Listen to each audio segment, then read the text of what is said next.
I scrubbed myself raw in the shower, but I could still smell him. His sweat, his cologne, the salt of his skin where my teeth had broken him open. My thighs were bruised. My ribs ached. And somewhere in the apartment, my husband was humming while making coffee, as if our life hadn't just cracked in half. I deleted the message 1 second before he walked in. I can still feel you shaking. Tell me you'll come again. My voice didn't work when he kissed my forehead. He smelled like vanilla and routine. The man I cheated with smelled like fire. I can't tell you exactly when it started. Not really. Some nights I think it was the moment I said I do and meant I guess. Other nights I swear I was happy, truly happy, until I wasn't. When did you stop loving your husband? My therapist asked me last week, her voice floating through the office like mist. I laughed. Not because it was funny, but because it was impossible to answer. Did I ever? 3 years ago, we were in Tuscany. Wine-stained teeth, sweaty hikes, 1,000 pictures where I clung to him like I couldn't breathe without him. He made me laugh, until I cried. He read every stupid poem I wrote, every journal entry I dared to share. But now I flinch when he touches me. I swallow my thoughts like pills without water. Just last month, I lay beside him in bed, wide awake, blinking at the ceiling fan while he slept with his mouth open like a boy. My phone buzzed under the pillow. I didn't check it. I didn't need to. I knew who it was. And still, I reached for it like an addict, needing that hit. The worst part? He never even asked, never looked through my phone, never suspected. He trusted me so deeply it made me hate him for it. I used to be the kind of woman who judged cheaters. I called them weak. Cowards. Now I understand. It's not about falling in love with someone else. It's about losing yourself, and then finding someone who sees the shadow you've become and says, I want her anyway. 2 years ago, I had a routine. I went to yoga, made green smoothies, folded laundry while listening to crime podcasts. My husband came home at 6. We kissed on the lips, not the cheek. Now, I fake orgasms with a man whose name I don't say out loud. I whisper it into my pillow when my husband's out of town. My therapist says I'm fragmented. She says I speak about myself like I'm describing a stranger. She's not wrong. Sometimes I watch myself in mirrors, at the gym, in elevators, dressing rooms, and I don't recognize the woman staring back. Her eyes are darker now. There's hunger there, not for food, not for love, for escape, the kind you can't buy, the kind you steal in half-lit hotel rooms, or on the floor of your own kitchen while your wedding ring scrapes against the tile. It started with a text I wasn't supposed to answer. He wasn't supposed to have my number. I wasn't supposed to smile when I saw it. But I did. His name was Theo, 27, a new hire in our creative department. I was part of the onboarding team, older, married, safe. That's how I saw myself then. That's how he saw me at first, too. I told myself I liked mentoring. I told myself I liked helping someone find their feet. But the first time we stayed late working on a pitch together, I remember catching his gaze lingering just half a second too long on the edge of my blouse. He looked away fast, like he'd broken something sacred. And I should have said something, created distance, reinforced the boundary. Instead, I leaned in. I told myself I was imagining it, that I just missed attention, that it was harmless. But harmless doesn't make your hands shake when your phone lights up. One day, during a team lunch, he said something funny, dry, cutting, smarter than he had any right to be, and I laughed too hard. I felt my cheeks burn as his knee brushed mine under the table. He didn't move it. Neither did I. That night, he messaged me a meme, innocent, stupid, but it spiraled into a thread of texts, a conversation that stretched for hours. By midnight, we were sharing songs, sending blurry photos of our pets, half-drunk confessions. I told him my favorite book. He told me the smell of my perfume had stuck in his head all day. That was the first crack in the wall. The next week, I caught myself checking his calendar to see when he'd be in the office. I picked outfits I knew would hug in the right places. I wore lipstick on days I didn't have client meetings. My husband didn't notice. He never asked why I suddenly left earlier for work, why I started buying new lingerie but never wore it for him. Theo began sitting closer, finding reasons to brush past me, complimenting things no one noticed, my handwriting, the way I said certain words. It was like he was studying me. And God help me, I liked being studied. He was dangerous because he didn't try to seduce me. Not outright. He waited. He made space. Let me come to him. That made it worse. It wasn't about sex, not at first. It was the way he listened, the way he made me feel seen, understood. He remembered things I forgot I'd told him. Brought me my favorite coffee without asking, said my name like it tasted good in his mouth. He made me feel awake. And once you taste that, once someone reaches inside you and flips the switch you thought had rusted over, there's no going back. One night during a team dinner, he offered me a ride home. I knew I should have said no. I said yes anyway. We sat in the car outside my apartment for 40 minutes, saying nothing important. Every time I touched the door handle, he'd ask me something else, something deeper. I told him I was fine. He told me I wasn't. When I finally opened the door, he leaned toward me like he was going to kiss me, and didn't. He just whispered, "I see you." And then he drove away. I didn't sleep that night.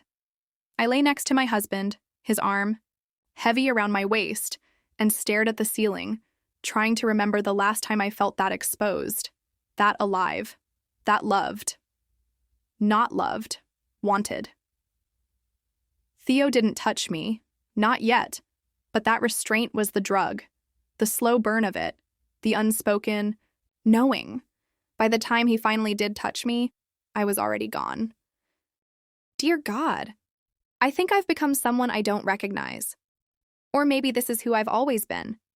And the marriage, the dinners, the couple's vacations were the costume.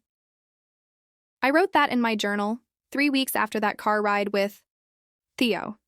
The day he finally touched me was a Wednesday, unremarkable, cold. Rain stuck to my coat as I came in late, soaked and trembling. He caught me in the hallway by the elevators, just a hand on my elbow, soft and brief.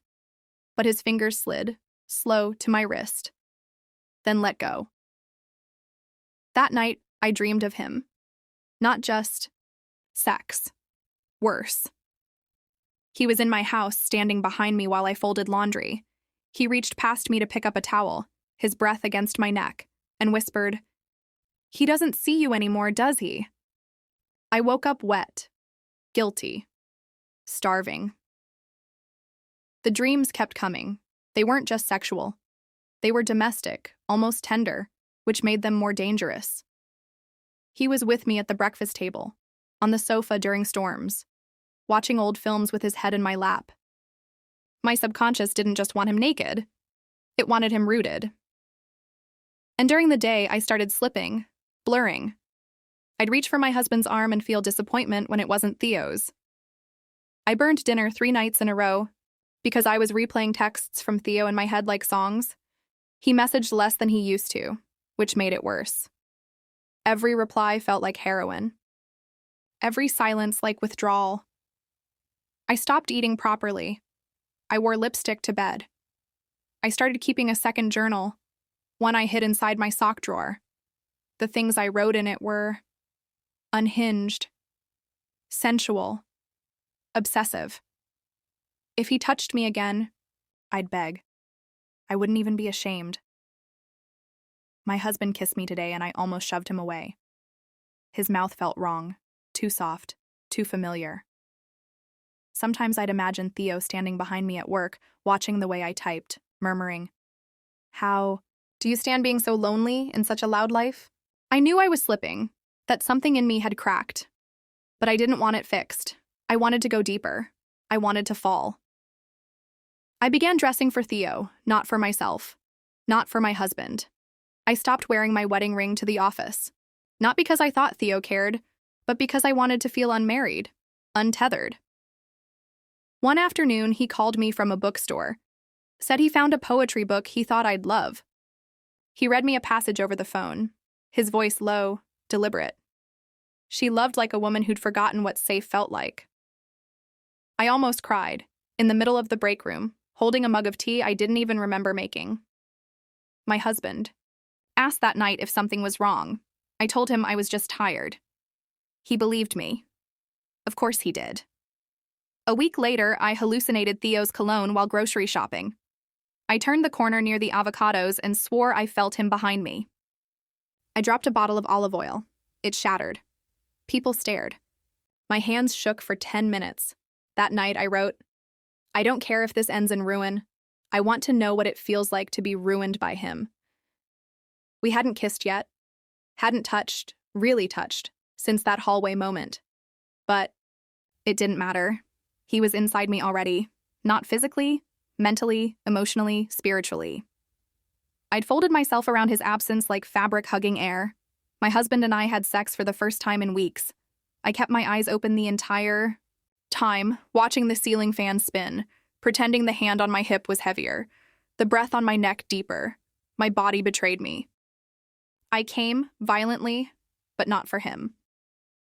When I rolled away, he said, "That was intense." I said nothing. At work, I avoided Theo, which only made things worse. The more distance I tried to create, the more I fantasized. I pictured us in hotel rooms, on staircases, in parking lots. I imagined him angry, possessive, jealous. In one fantasy, he found my journal and read it all, then pinned me against the wall and whispered, "You think I didn't know? You think I haven't wanted this too?" Reality began to fracture.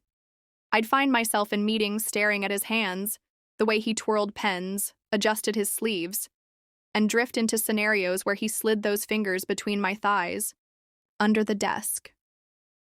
I knew I was unwell. I didn't care. This was mine. This obsession. This delicious madness. And then, one evening, he finally broke the spell. We were the last two in the office. The rain outside blurred the windows like tears. I was packing up slowly, deliberately, waiting. He came over, quiet, serious. His voice was low. "We can't keep doing this." I hadn't realized I was holding my breath. I whispered, "Doing what?" Even though I knew exactly what he meant. He stepped closer. His eyes scanned mine like he was looking for an exit or permission. "I think about you," he said. "Too much. It's getting hard to work around you." I whispered, "Then don't work around me." There was a pause, full of thunder. Then, he kissed me. Not soft, not sweet. He kissed me like a man who'd tried to be good and failed. Like someone claiming a piece of himself back from the world. Like a sin finally made flesh. I didn't go home that night. The first time we had sex, it wasn't in some hotel room with low lighting and silk sheets. It was on the floor of his apartment just past midnight, beside a stack of books and a cold mug of tea. I was still wearing my work blouse. He ripped a button. I laughed, hysterically, like a woman who'd finally given up pretending. He kissed me like he hated me for making him wait.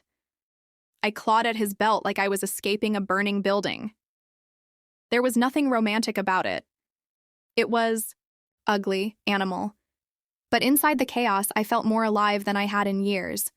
And then it happened. My body arched, opened, betrayed me, and I cried. He stopped, alarmed. "Did I hurt you?" I shook my head. "No, that's the problem."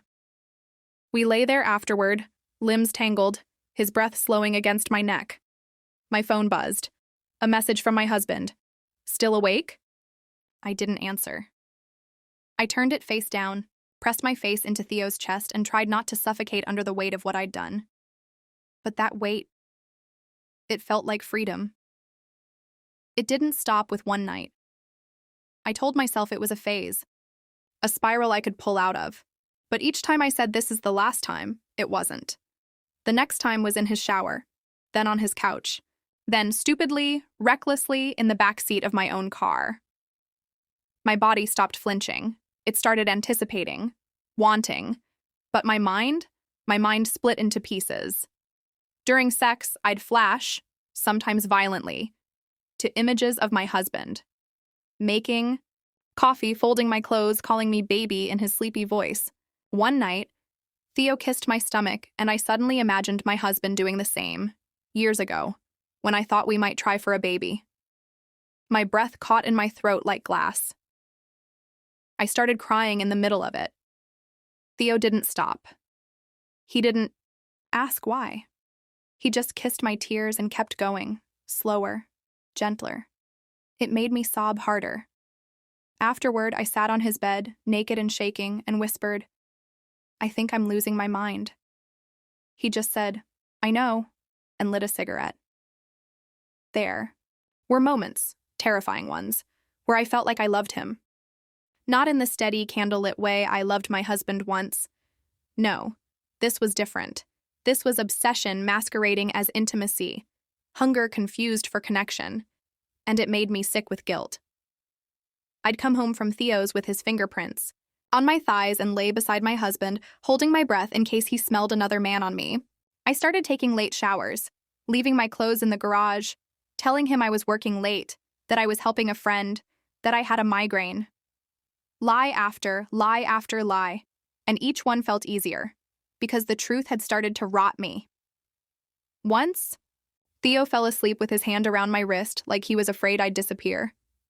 I lay there awake for hours, watching him, wondering how I had ended up so far from the woman I used to be. I still wore my wedding ring when I was with him. I don't know why. Maybe to punish myself. Maybe to remind myself that nothing about this was okay, and that I was doing it anyway. One afternoon, Theo said, "I don't want to be your escape hatch." I said, "You're not. You're the fire." He didn't answer. Just pulled me into his lap and kissed me like he was trying to make me forget my own name. And for a while, it worked. But the guilt was never gone. It just got quieter, like a song playing in another room, too muffled to stop me, but loud enough to haunt. Each time I let Theo inside me, I felt further from myself. I wanted to be caught. I wanted to be punished. I wanted it to end. But I also didn't. Because ending it meant going back to a life that had turned invisible. A husband who kissed me like he was checking a box. A bed that felt too big. A silence I couldn't fill. So I let myself be torn in two. One woman, sitting across from her husband at dinner, laughing on cue. Another, pinned to a stranger's bed, whispering things she'd never dare say out loud. And I loved them both. It unraveled over breakfast. That's the part I still can't get over. Not a dramatic confrontation. Not a lipstick stain or a hidden phone. Just a stupid, quiet morning. Sun bleeding through the blinds, my husband humming as he buttered toast. And I dropped my mug. It shattered, coffee everywhere, soaking into the tile grout like spilled blood. And when I knelt to pick up the pieces, my hands shook so hard he had to stop me. "Hey, stop. You'll cut yourself." His voice was so calm, so loving. I almost vomited. He helped me to my feet and I started crying. Too hard, too suddenly. Hey, he said again. "What is this? Talk to me." I opened my mouth. Nothing came out. My brain was screaming. Tell him. End this. You want to be caught. But I just shook my head and fled upstairs. I didn't go to work. I turned off my phone. Laid in bed and stared at the ceiling, trying to imagine a future that didn't feel like a prison or a fire. That night, I went to Theo's. I didn't text first, I just showed up. He opened the door shirtless, surprised, bleary-eyed. "I need to stop," I said. His face twisted, unreadable. "Stop what?" "This. You. Us." He stepped aside. "Come in." "I'm not here to talk." "Then what are you doing here?" His voice was low, dangerous. "You show up unannounced." "To break things off?" I'm unraveling, I whispered. He looked at me like I was a puzzle he never asked for. I thought I was helping you feel alive again, he said. That's what you wanted, right? To feel something? I laughed, bitter. You didn't help me live. You helped me lose everything. He stepped closer. So what? I'm your mistake now? No, I said. You're the truth I can't live with. I turned to leave. And that's when he said it. I've thought about telling him. My blood turned cold. What? I've thought about it. Your husband. What he'd do if he knew. What kind of man stays after hearing what I've done to his wife? You wouldn't? Why not? He snapped. You made me your secret, your escape. But I'm not invisible. I feel things too. You don't get to erase me. He was spiraling, or maybe I was. Maybe we both were. I backed away. We're done. He didn't follow. I got in my car and drove to a park 3 towns over and screamed in the dark until my throat burned. When I came home, my husband was waiting in the kitchen. My journal was on the table. Not the one he knew about. The other. The hidden one. I froze. His eyes were red, quiet. I was looking for your migraine pills, he said. In the sock drawer. I sat down, slowly. My heart didn't race. It stopped. He said nothing for a long time. Finally, is it him? I didn't ask who. I didn't lie. I nodded. He swallowed hard, like it physically hurt. Then he asked, do you love him? No. That was true. But you wanted to? I looked down. I wanted to disappear. Tears ran down his cheeks silently. My husband had never been a loud crier. I remembered how years ago I once watched him cry after his father's funeral. Just a single tear, clutched into his palm like a secret. He didn't cry like men in movies. He cried like someone who hated needing to. I tried to speak, to explain. But what was there to say? I had let another man into my body, my thoughts, my dreams. I had let our marriage rot and called it hunger. He stood up and left the room. I didn't follow. Later that night, I sat on the floor of our shower, water scalding, and whispered his name like a prayer I no longer believed in. Not Theo's. My husband's. Jacob, the man I'd once promised to love, the man who still folded my laundry, who still believed in the woman I used to be, and I had shattered him. I don't remember falling asleep, only waking up at 3:12 a.m. to silence. No, Theo, no Jacob, just me, my sins, and the echo of my own heartbeat, too loud, too lonely. It's been 4 weeks. Jacob still comes home at 6, still eats dinner at the table, still kisses me on the forehead before bed, but he doesn't look at me when he does it. Not really. We're ghosts haunting the same house. I tried to end. Things with Theo. A message, short and sharp. Please don't contact me again. I'm done. He didn't reply, but I still check my phone compulsively, like some part of me wants him to ignore the boundary, like I'm still hoping to be dragged back into the fire. Most nights I lie beside Jacob and listen to him breathe. I wonder if he's asleep or just pretending. I wonder if he imagines killing me. Sometimes I imagine killing myself, not out of self-pity, but just to make it stop. The noise, the hunger, the hollowness. I started therapy. The therapist asks soft, well-meaning questions like, when did you start feeling disconnected from your life? And do you think you were seeking control through chaos? I give her lies dressed as insights. The truth?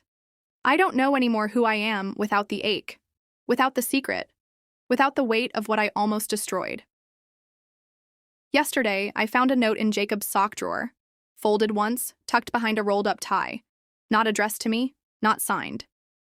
It said, "Ma, I still love the idea of her, but I don't know if she exists anymore." I don't cry when I read it. I just sit there, staring, Wondering if I'm a ghost he keeps loving out of habit.